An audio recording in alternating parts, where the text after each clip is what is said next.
कुडाळमध्ये मुंबई गोवा महामार्गाच्या चौपदरीकरण भूमिपूजनाच्या कार्यक्रमाच्या निमित्तानं शिवसेना पक्षप्रमुख उद्धव ठाकरे आणि काँग्रेस नेते नारायण राणे एकाच मंचावर आले। नारायण राणेंनी भाषणाला सुरुवात करताच राणे समर्थकांनी घोषणाबाजी केली, तर भाषणात उद्धव आणि रश्मी ठाकरेंच्या नावाचा उल्लेख करताच शिवसैनिकांनीही जोरदार घोषणाबाजी केली। विकास कामांमध्ये पक्षीय राजकारण आणायला नको असं राणेंनी आवर्जून नमूद केलं। केंद्रात गडकरी आणि राज्यात फडणवीस सर्वांगीण विकास करत असल्याचं राणेंनी कौतुक केलं।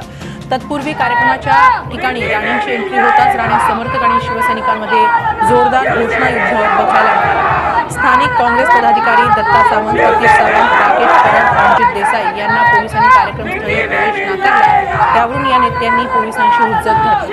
सर्व पक्षांचे जिल्हाध्यक्ष व्यासपीठावर असताना काँग्रेस जिल्हाध्यक्षालाही स्थान द्यावे अशी मागणी या नेते करतात। त्यावर हे आयोजकांचं काम असल्याचं सांगत पोलिसांनी सावंत आणि सावंत यांना ताब्यात घेतलं।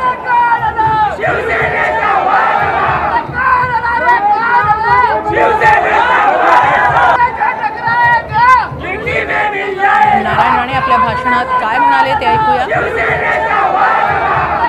कार्यक्रमाला उपस्थित असलेले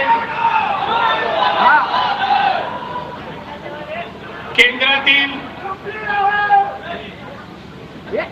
दळणवळण परिवहन मंत्री माननीय नितीनजी गडकरी, महाराष्ट्र राज्याचे माननीय मुख्यमंत्री सन्माननीय देवेंद्रजी फडणवीस, शिवसेनेचे कार्याध्यक्ष माननीय उद्धवजी ठाकरे, माननीय रश्मी ठाकरे,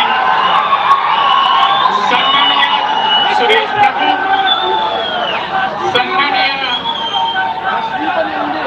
पाटील साहेब, या मंचावर असलेले सर्व माननीय मंत्री महोदय आणि व्यक्ती, उपस्थित पत्रकार मित्र, उपस्थित कोकणातील बंधू भगिनींनो, मातांनो आणि तरुण मित्र हो, मला असं वाटतं की विकास जिथे आहे तिथे पक्षीय राजकारण येऊ नये। विकास आज या भागाचा होत असताना राजकारण न करता सर्वांनी या कामाला शुभेच्छा दिल्या, अतिशय चांगली गोष्ट आहे, चांगली गोष्ट आहे।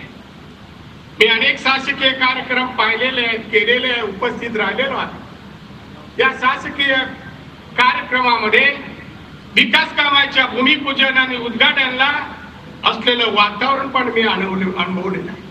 मी या म्हणतात आहे की विकास आणि राजकारण, भावना आणि राजकारण यामध्ये आड येता कामा नये, पण प्रत्यक्षात आज अतिशय चांगली गोष्ट आहे की हा राष्ट्रीय महामार्ग होत असताना त्या शुभेच्छा देण्यासाठी सर्वच पक्षाचे लोक इकडे आले आणि शुभेच्छा दिल्या।